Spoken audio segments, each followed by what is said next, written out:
नमस्कार, स्वागत है आप सबका हमारे खास कार्यक्रम देश देशांतर में। मैं हूं कवीन सचान। देश देशांतर में आज हम बात करेंगे जीएसटी की दरों में किस तरीके के बदलाव हो रहे हैं। सरकार की ओर से जीएसटी में जो छूट के नए प्रावधान, नए कदम उठाए जा रहे हैं,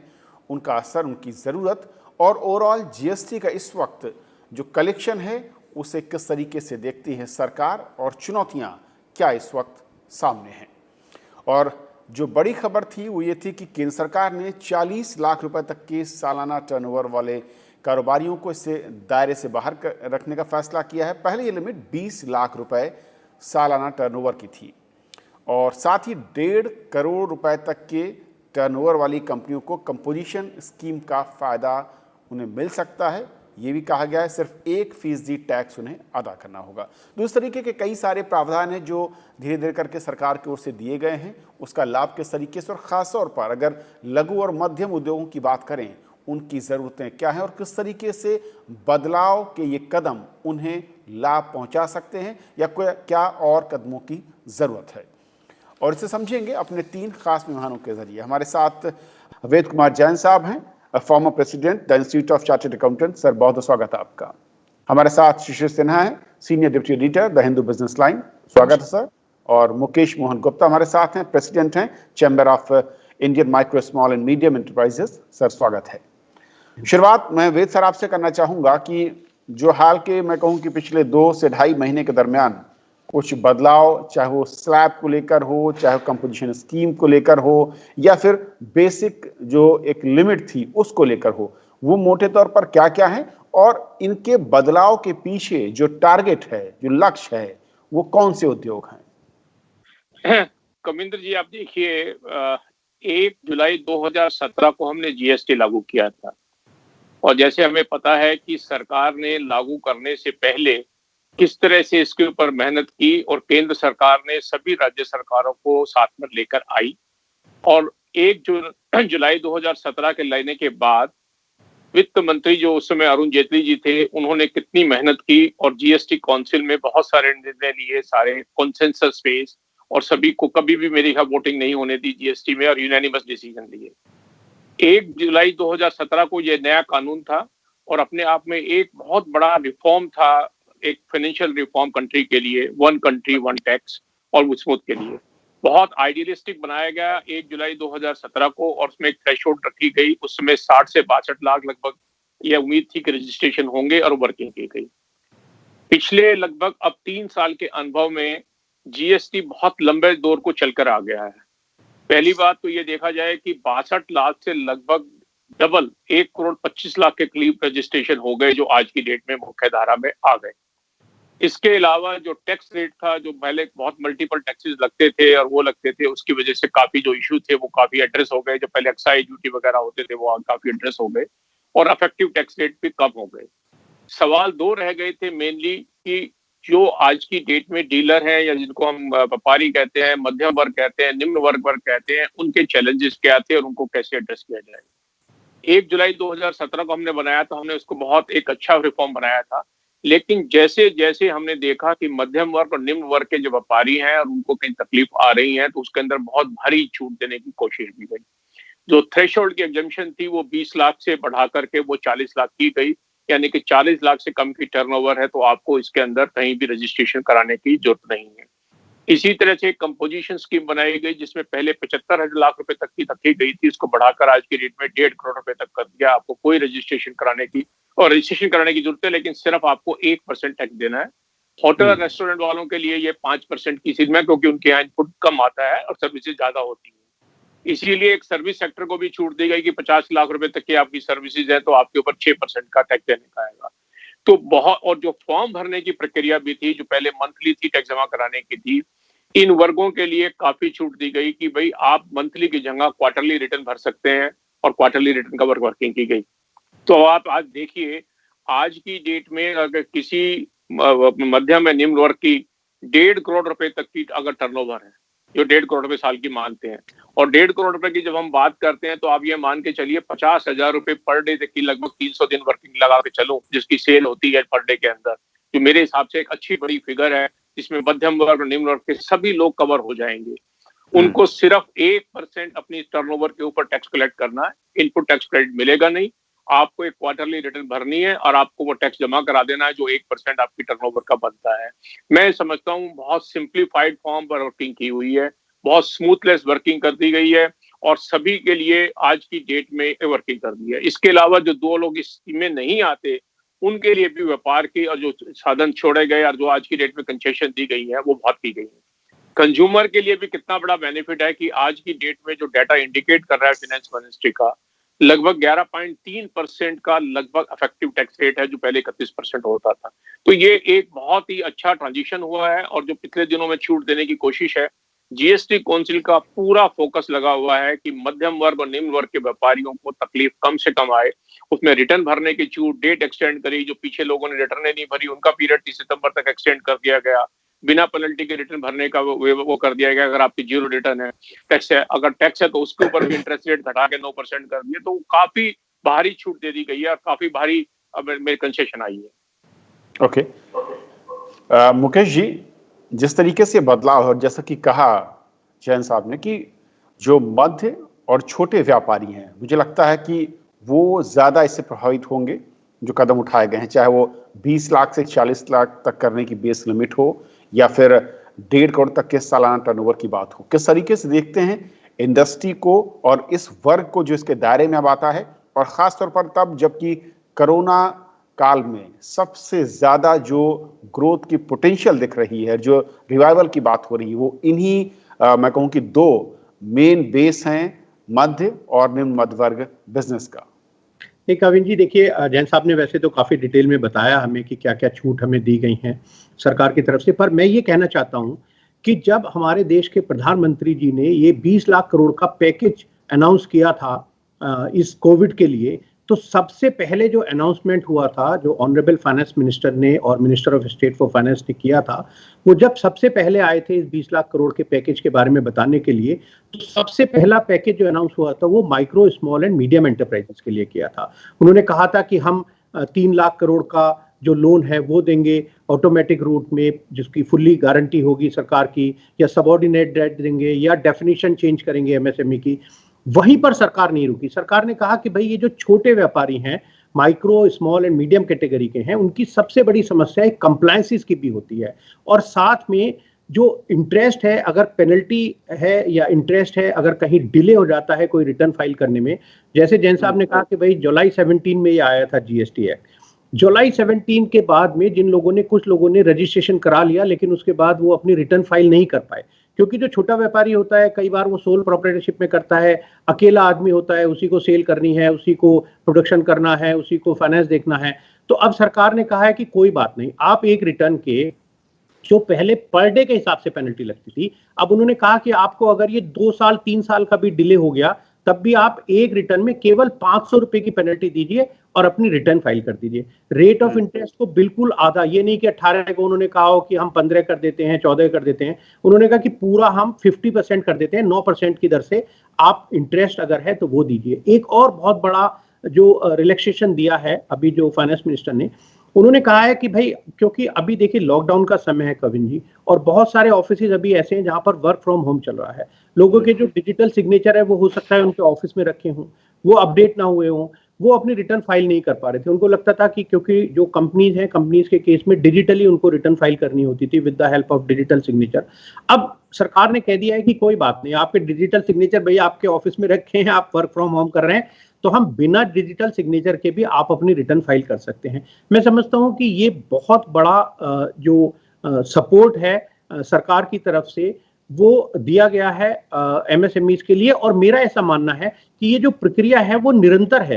अभी ये रुकी नहीं है। अभी हम ये नहीं कहते कि ये जो प्रक्रिया है जो सरकार की जो एमएसएमईज को जो मदद करने की है वो रुक गई है, या उन्होंने जो अनाउंस की वो एक बार है। ये मैं समझता हूं कि जैसे जैसे हम लोग उनके सामने अपनी समस्या लेकर जा रहे हैं और मेरा ये मानना है कि हम लोग तो क्योंकि micro small and medium enterprise को रिप्रेजेंट करते हैं, तो हम निरंतर मिनिस्ट्री ऑफ फाइनेंस या प्राइम मिनिस्टर को हम लेटर भेजते रहते हैं, जो डिमांड है, जो रिक्वेस्ट है, जो प्रॉब्लम है एमएसएमई की, उनसे अवगत कराते रहते हैं। और मैंने ये देखा है पिछले 3-4 महीने की जहां भी हमने अपनी जो समस्या बताई है, चाहे वो डेफिनेशन की जो उन्होंने पहले 100 करोड़ की टर्नओवर के लिए कहा था, जब हमने उनको कहा कि ये और बड़ा होना चाहिए, तो चाहे उन्होंने 250 करोड़ किया हो, उसके बहुत सारे एक्सप्लेनेशन दिए हों, या ये जो कंप्लायंसेस है इसके बारे में हो, तो मेरा ये मानना है कि ये एक प्रक्रिया निरंतर है और अभी हम और भी बहुत कुछ उम्मीद कर सकते हैं शायद सरकार से, मिनिस्ट्री ऑफ फाइनेंस या रिजर्व बैंक ऑफ इंडिया से, कि वो जो छोटे व्यापारी हैं उनको और बहुत सारी सुविधाएं भी शायद हम लोग आगे मिलने की उम्मीद कर सकते हैं। मुकेश जी, एक छोटा सा मैं आंकड़ा चाहूंगा अगर मिल सकता हो कि इन कदमों के साथ अगर हम बाजार में हिस्सेदारी को देखें, मीडियम और जो स्मॉल स्केल इंडस्ट्री हैं, और उनकी हिस्सेदारी कितने लोग, मैं जानना चाह रहा हूं कि प्रभावित होंगे इन कदमों से, जिनको राहत मिलती नजर आएगी? देखिए, जो एमएसएमई का डाटा है कविन जी, वो ये है कि 6 करोड़ से कुछ ज्यादा है, करीब 6.5 करोड़ जो यूनिट्स हैं, वो micro small and medium enterprises में अभी तक की जो पुरानी डेफिनेशन थी, जहां पर जो डेफिनेशन थी वो investment in plant and machinery 10 crore रुपए तक थी, उन लोगों को जो एमएसएमई के बेनिफिट मिलते थे। अब ये दायरा बहुत ही विस्तृत कर दिया गया है। अब जो डेफिनेशन है वो एमएसएमई कैटेगरी में वो सारे एंटरप्राइजेज जहां पर टर्नओवर 250 करोड़ तक है और investment in plant and machinery 50 crore तक है, और उसमें साथ में उन्होंने मैन्युफैक्चरिंग और सर्विस सेक्टर को एक कर दिया गया है। पहले ये डिफरेंस था, यानी पहले था कि एमएसएमई में वो यूनिट्स थी जहां अगर मैन्युफैक्चरिंग में है तो इन्वेस्टमेंट 10 करोड़ तक, और अगर सर्विस सेक्टर है तो इन्वेस्टमेंट 5 करोड़ तक होता था। मैं समझता हूं कि ये जो 6 करोड़ की जो सीमा है, ये 6 करोड़ की जो नंबर है, ये अब काफी ज्यादा हो जाएगा और केवल 6-7 हजार यूनिट्स ही ऐसी बचेंगी जो एमएसएमई के दायरे से बाहर होंगी। तो मैं समझता हूं कि जो एमएसएमई के जो बेनिफिट है वो एक बहुत बड़े जो वर्ग है उसको मिलने वाली है। यहाँ आपके प्रोग्राम के माध्यम से बस मैं एक रिक्वेस्ट और करना चाहूंगा एमएसएमई मिनिस्ट्री से, अगर आप मुझे परमिट करें, तो जो अभी जो नया उद्यम रजिस्ट्रेशन आया है उसमें एक रिक्वायरमेंट ये है कि अभी तो उन्होंने कहा है कि आप अपना सेल्फ डिक्लेरेशन के बेसिस पर अपना उद्यम रजिस्ट्रेशन ले सकते हैं, लेकिन 1 अप्रैल 2021 से ये जो रजिस्ट्रेशन होगा ये तभी मिलेगा जब आपका पैन नंबर और साथ में जीएसटी का रजिस्ट्रेशन हो। इसमें हम भी बात कर रहे हैं सरकार से, हमने कहा कि सर वो यूनिट जहां पर थ्रेशोल्ड लिमिट, जैसे सर ने भी बताया, विनोद जैन जी ने, कि 40 लाख की जो लिमिट है या 20 लाख की लिमिट है मैन्युफैक्चरिंग या सर्विस सेक्टर के लिए, तो उससे जिनकी कम टर्नओवर होगी उनको भी अब अपना उद्यम रजिस्ट्रेशन लेने के लिए जीएसटी का रजिस्ट्रेशन लेना पड़ेगा। उससे उनको जो इंसेंटिवाइज मिलना चाहिए कि हम अपना जो यूनिट है उसको रजिस्टर्ड करा लें एमएसएमई में, वो शायद थोड़े डिस्करेज हो जाएंगे। वो कहेंगे कि अगर हमें अपना ये उद्यम रजिस्ट्रेशन लेने के लिए जीएसटी में भी रजिस्ट्रेशन कराना पड़ेगा अगर मेरी टर्नओवर 1 लाख, 2 लाख, 5 लाख या 10 लाख है तब भी, तो मुझे लगता है कि शायद वो थोड़ा इसमें उनको जो इंसेंटिव मिलना चाहिए ये उद्यम रजिस्ट्रेशन के लिए वो नहीं मिलेगा। तो हमारी ये शायद रिक्वेस्ट रहेगी कि वो जीएसटी का रजिस्ट्रेशन उन्हीं लोगों के लिए कंपलसरी करें जहां पर ये जो थ्रेशोल्ड लिमिट है वो उसको क्रॉस कर जाए। ओके शिशिर जी, जिस तरीके से एक तो टैक्स स्लैब की बदलाव की बात हो रही थी, दूसरा कुछ और रियायतों की बात हो रही थी, लेकिन धीरे धीरे हम देख रहे हैं कि कदम उठा रही है सरकार, एक एक करके उन कदमों को जमीन पर देखा जा रहा है कि उसका इम्पैक्ट क्या होगा। पहला तो मैं समझना चाहूंगा कि इंडस्ट्री के लिहाज से ये जो इस तरीके के कदम है, चाहे एग्जामिशन की बात हो या फिर बेस लिमिट को बढ़ाने की बात हो रही हो, या फिर आप जब पेनल्टी की बात कर रहे हैं वहां पर आपने टैक्स रेट को हाफ कर दिया हो पेनल्टी को लेकर, इसका सीधा या फिर मैं कहूँ कि इम्पैक्ट एक बिजनेस पर या उस ओवरऑल सेक्टर पर किस तरीके से आप देखते हैं? देखिए, आज के समय में क्यों महत्वपूर्ण है, क्योंकि देखिए 27 अगस्त और 19 सितंबर ये 2 तारीख ऐसे हैं जिस पर सारे उद्योग जगत की नजर लगी हुई है, आम आदमी की भी नजर है। 27 अगस्त को जीएसटी काउंसिल की एक बैठक है और दूसरी बैठक 19 सितंबर को बुलाई गई है। इन दोनों बैठक का महत्व इसलिए भी है क्योंकि आज के समय में जब हम कोविड के दौर से गुजर रहे हैं, बहुत सारी परेशानी उद्योग जगत के लिए है। कुछ परेशानियों का जो समाधान है वो आत्मनिर्भर भारत में किया गया, चाहे वो आपको रिटर्न के मामले में रियायत देने की बात हो, रिटर्न पे जो पेनल्टी थी वो उसको कम किया गया हो, रिटर्न की तारीख बढ़ाई गई हो, वो सारी चीजें की गई हैं। अब यहाँ पर डिमांड यह है कि हमको क्या रेट कम किया जा सकता है, क्या हमको कुछ और सुविधाएं दी जा सकती है। और तीसरा जो कि काफी अहम मुद्दा है, जो राजनीतिक तौर पे काफी संवेदनशील है, वो है राज्यों को मिलने वाला मुआवजा। जो 27 तारीख की जो बैठक है, उसमें राज्यों को जो हम लोग मुआवजा की बात करते हैं कंपनसेशन एक्ट के तहत, उसमें चर्चा होगी कि उसके विकल्प क्या हो सकते हैं, और 19 सितंबर को अलग अलग दर की बात है। अब आपका जो सवाल था कि इस समय जो कुछ करना है वो क्या उद्योग जगत को किस तरीके से फायदा दे सकता है, हमें इस बात को ध्यान रखना है कि अगर आप जीएसटी का कलेक्शन देखें तो पिछले साल के मुकाबले इस साल नेचुरली है कि कम होगा, क्योंकि एक ये एबनॉर्मल टाइम है। इस एबनॉर्मल टाइम में क्या हम रेट घटा करके उद्योग जगत को राहत दे सकते हैं, क्या रेट घटाने से आम आदमी वापस बाजार में आ जाएगा, ये एक बड़ा बहस का मुद्दा है। क्योंकि जब उपभोक्ता आएगा तभी उद्योग चलेगा, उपभोक्ता नहीं है तो कंपनियां क्या करेंगी, सामान किसके लिए बनाएंगी, उपभोक्ता के लिए बनाएंगी। तो इसीलिए अब ये चर्चा चल रही कि क्या हम रेट कम करें। अब अगर रेट कम करते तो सरकार की कमाई पहले से ही कम है, तो क्या आप उसको मतलब उसका कोई तोड़ है, उसका कोई समाधान है? शायद इस समय ये बहुत ही एक जटिल प्रक्रिया है, बहुत ही जिसको कहते हैं ना, बहुत ही कठिन एक घड़ी है कि इसमें आप फैसला करें कि रेट में हम कोई बदलाव करें या ना करें। अब तक जो कुछ भी बदलाव किए गए हैं 39 बैठकों में और जीएसटी की प्रक्रिया में जो कुछ भी बदलाव किए गए, उसका उद्योग जगत को फायदा मिला है। और देखिए आज रजिस्ट्रेशन लगभग 1.25 करोड़ जो है, आप याद करिए कि जीएसटी के पहले 60 या 62 लाख थे, आज 1.25 करोड़ हैं। कंप्लायंस ईज हुआ है। हम ये नहीं कहते कि सब कुछ आसान हो गया है, अभी भी कई तरह की परेशानियां हैं, खास तौर पे टेक्नोलॉजी के फ्रंट पर बहुत बड़ी परेशानी है। आप दूर दराज के इलाकों में चले जाएं, टियर 2 टियर 3 सिटीज में चले जाएं, ऑनलाइन सिस्टम उस तरीके से काम नहीं करता है। वो एक परेशानी है, वो परेशानी इतनी आसानी से दूर नहीं हो सकती है। लेकिन फिर भी मैं कहूंगा कि बहुत सारे कदम उठाए गए हैं, एक क्लैरिटी आई है, और अब जरूरत इस बात की है कि उद्योग और व्यापार जगत उन जो सुविधाएं दी गई हैं, सहूलियत दी गई हैं, उसका ज्यादा से ज्यादा फायदा उपभोक्ताओं को दे, तो इससे दोनों को फायदा होगा, उपभोक्ता बाजार में आएगा, उद्योग आगे बढ़ेंगे। जयंत सर, क्योंकि जब हम जीएसटी के जो देखते हैं धीरे धीरे जब लागू हुआ और अब तक के सफर में काफी बदलाव हुए, जो सहूलियत लग रहा था कि मुश्किलें हैं उनको ठीक करने का प्रयास भी हुए, लेकिन कोरोना के संकट के बीच में जो शिशिर ने थोड़ा सा इसका जिक्र किया, वो सबसे बड़ा चैलेंज क्या नजर आता है। और टैक्स कलेक्शन के लिहाज से, यानी कि सरकारों की आर्थिक जो मजबूती है, रेवेन्यू कलेक्शन है, वो किस तरीके से बढ़ाई जा सकती है, क्योंकि ऐसे में मुमकिन नहीं दिखता कि आप स्लैब कम करें या टैक्स कम करें और इसके चलते जो दोहरी मार है वो कहीं सरकारों की आर्थिक, मैं कहूं कि जो उनका गणित है उसको गड़बड़ा सकता है। कविंद्र, देखिए ये आज की डेट में सबसे बड़ा मुद्दा है जीएसटी के लिए। हमने जैसे मैंने पहले कहा 2017 में इम्प्लीमेंट कर दिया, बहुत स्मूथलेस वर्किंग कर दी, कर दी। लेकिन हमें सबको ये मान के चलना पड़ेगा, केंद्र सरकार और राज्य सरकार को राजस्व चाहिए अपने खर्चों को चलाने के लिए, और जीएसटी एक महत्वपूर्ण कड़ी है और महत्वपूर्ण एक उसमें योगदान देता है। हमारे भारतवर्ष में अगर मैं टोटल सी कैलकुलेशन करूं तो लगभग 24 लाख करोड़ रुपए के करीब का जो टोटल टैक्सेस की कैलकुलेशन केंद्र सरकार पे आती है, और लगभग 6 से 8 लाख करोड़ की राज्य सरकारों पे आती है। तो जीएसटी एक बहुत महत्वपूर्ण है, और 3 साल का अनुभव ये कह रहा है कि जीएसटी की जो हमने एक रेट ऑफ वो निकाला था, रेवेन्यू न्यूट्रल रेट निकाला था 15.3%, उसके अगेंस्ट 11.6% की कलेक्शन आ रही है। तो कहीं ना कहीं ये मान के चलना पड़ेगा कि जो एक हमने रेवेन्यू न्यूट्रल रेट और 11.3 में जो हमारा लगभग 4% यानी कि 25% एक्सपेक्टेशन से कम कलेक्शन आ रही है, और इसी कारण से ये आज की डेट में ये एक समस्या बनी है जीएसटी काउंसिल के लिए, क्योंकि हमने कॉन्स्टिट्यूशन में कहा है कि 5 साल के लिए हर राज्य सरकार को 14% की रिटर्न से एवरेज से ग्रोथ से को कंपनसेशन दी जाएगी। तो बहुत सारे राज्य ऐसे हैं जिनकी यहाँ कलेक्शन 14% की ग्रोथ नहीं दे पा रही, तो सेंटर को उसमें देना है। तो ये सवाल उठा हुआ है कि वो आज की डेट में सेस करता है। अब इसके समाधान क्या हो सकते हैं? जब तक जीएसटी की कलेक्शन इंप्रूव नहीं करेगी तब तक इसका समाधान नहीं होगा अल्टीमेटली। अनफॉर्चुनेटली वर्ष 2020-21 में ये कोरोना आने की वजह से, लॉकडाउन आने की वजह से वैसे ही बाजार में परचेज कम हो गई, उपभोक्ता बाजार से चला गया। अब बहुत ज्यादा आइटम, बहुत सारा ट्रेड बिजनेस जो आज की डेट में जिससे कंज्यूमर लेता था, आज की डेट में एंटरटेनमेंट इंडस्ट्री है, अम्यूजमेंट इंडस्ट्री है, होटल इंडस्ट्री है,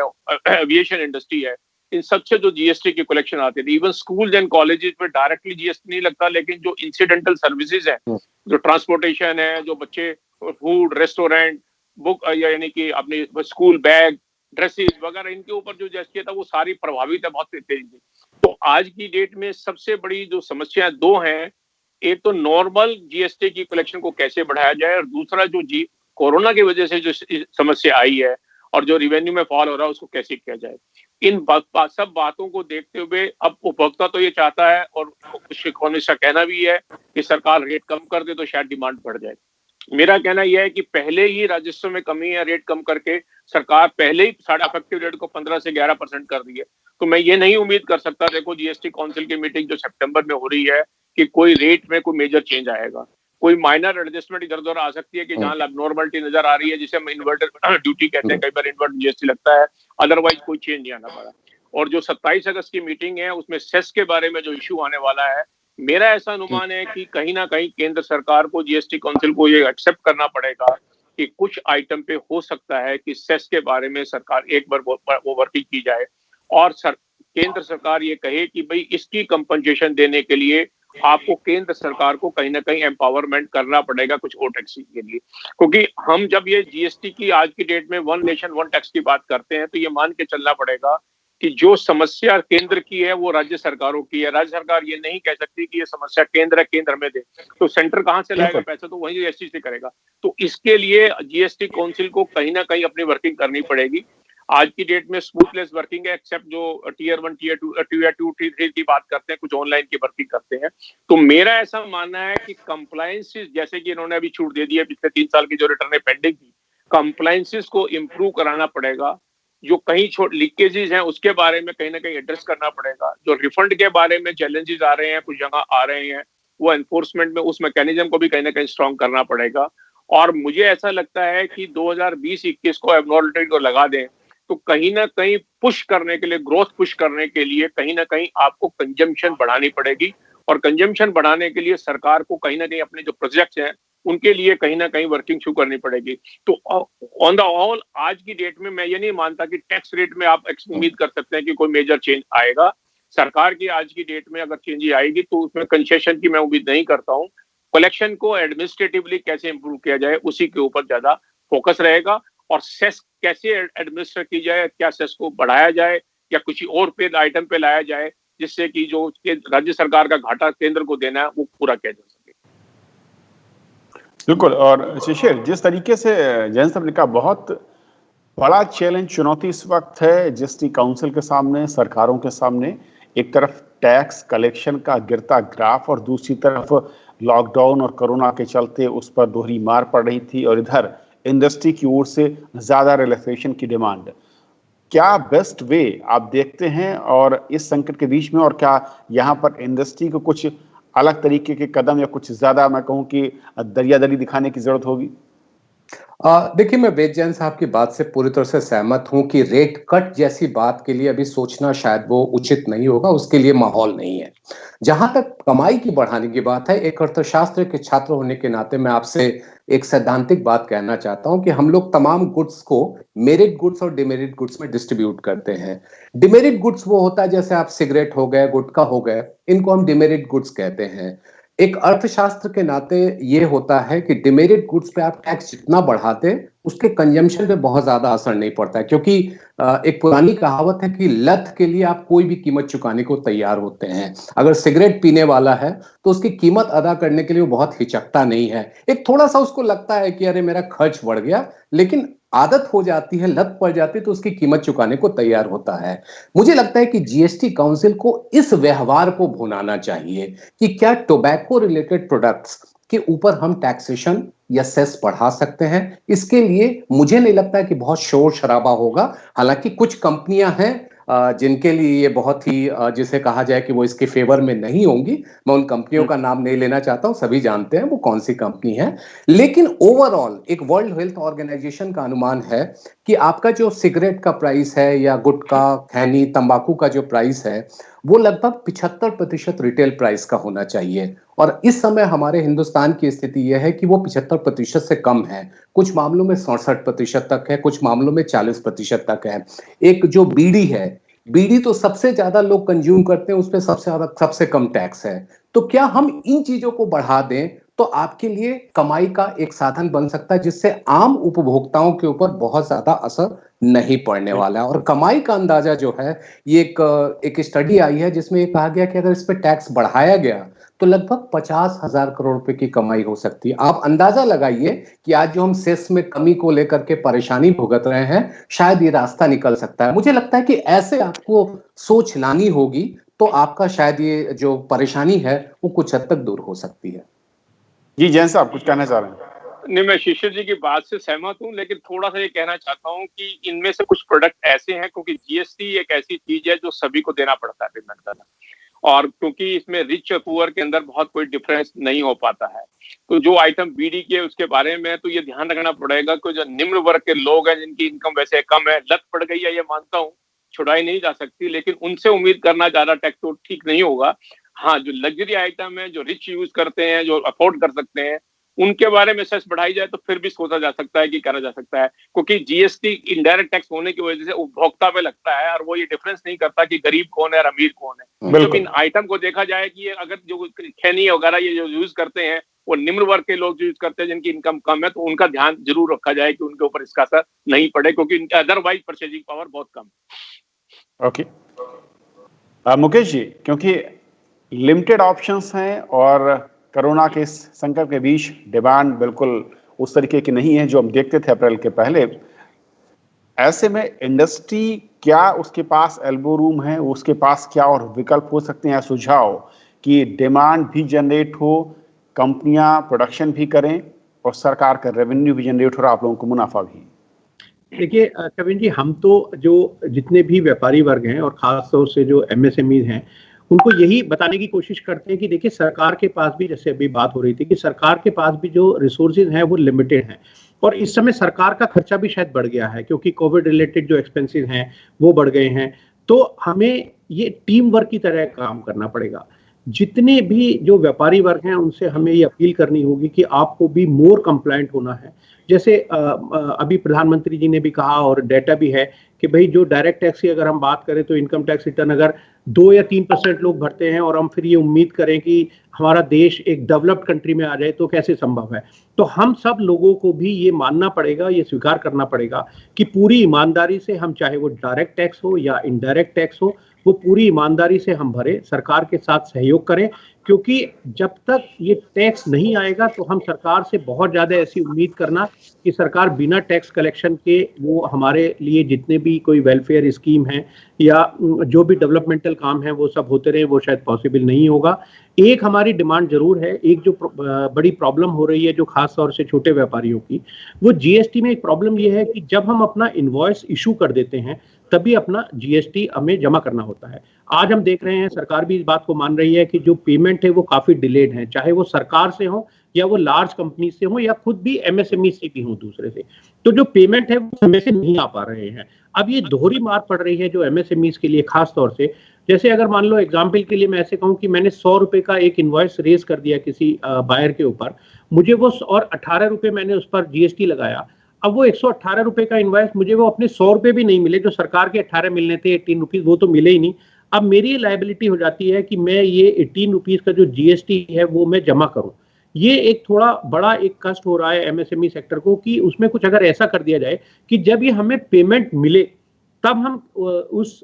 जो अपना जीएसटी है वो जमा करें, क्योंकि हमारा ये मानना है कि जो जीएसटी है ये सेलर का कोई लायबिलिटी नहीं है, ये केवल जो सेलर है वो केवल सरकार के बिहाफ पे बायर से अपना टैक्स लेकर और सरकार में जमा कर रही है। केवल ये एक मेरा ये मानना है कि हम केवल एक ये सर्विस दे रहे हैं कि भाई ये टैक्स हम ले रहे हैं बायर से और लेकर सरकार के खाते में जमा कर रहे हैं, लेकिन कई बार हमें अपना मूल ही नहीं मिलता और हमें अपना जो टैक्स है वो और अपने पास से जमा करना पड़ता है। नहीं, मैं मुकेश जी से एक बात कह रहा हूँ कि देखिए ये दिल मांगे मोर वाली बात है। चलिए सर, बहुत बहुत शुक्रिया आप तीनों मेहमानों का हमारे साथ इस बहुत महत्वपूर्ण चर्चा में शामिल होने के लिए, और जीएसटी के सफर, इसकी चुनौतियां और आगे के रास्तों पर अपने विचार रखने के लिए। आज फिलहाल इतना ही, नमस्कार।